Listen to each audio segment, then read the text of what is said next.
Gender equality in terms of getting rewards, প্রতিদান বা সওয়াব পাওয়ার দিক থেকে ইসলামে নারী পুরুষ সমান। অনেকে বলে ইসলাম নারীদেরকে ঠকিয়েছে, নারী পুরুষ নাকি সমান না। অনেক নারীবাদীরা বলেন, আমি প্রিয় বোনদের বলবো এই আয়াতের দিকে তাকান, সূরা আহজাবের 35 নম্বর আয়াতের দিকে তাকান। এই আয়াতে নারী পুরুষ সমান।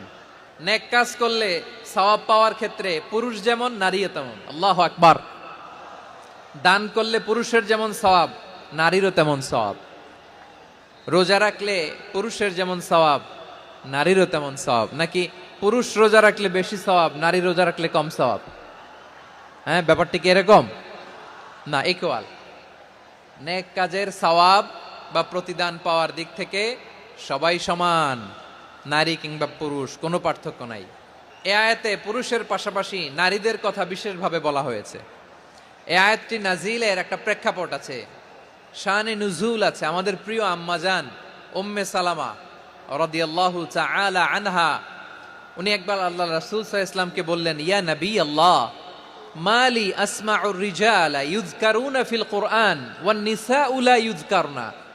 নবী হে, এমন কেন আমি কোরআনে দেখি যে প্রায় পুরুষদের কথা বলা হয় কিন্তু নারীদের নিয়ে কথা নাই। পুরুষবাচক শব্দ ব্যবহার করা হয়, নারীবাচক শব্দ ব্যবহার করা হয় না। এর কারণটা কি?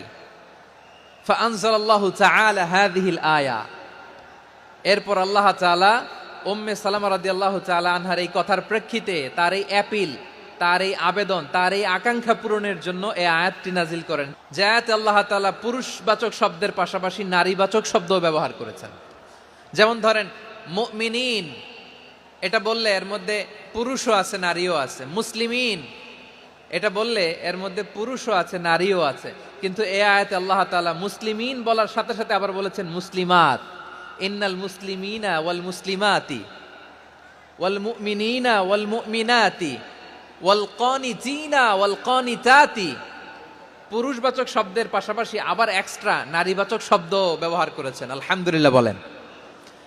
প্যান্ডেলে যে সমস্ত আমার বোনেরা নারীরা আছেন, আপনাদের খুব খুশি হওয়ার কথা যে উম্মে সালামা রাদিয়াল্লাহু তাআলা আনহা, আমাদের আম্মাজান বিষ্ণু ইসা ইসলামের প্রিয়তমা স্ত্রী, তিনি তো আপনাদেরই প্রতিনিধি, আপনাদের রিপ্রেজেন্টেটিভ হয়ে তিনি বলেছিলেন শুধু পুরুষবাচক শব্দ কেন, নারীদের কথা কই।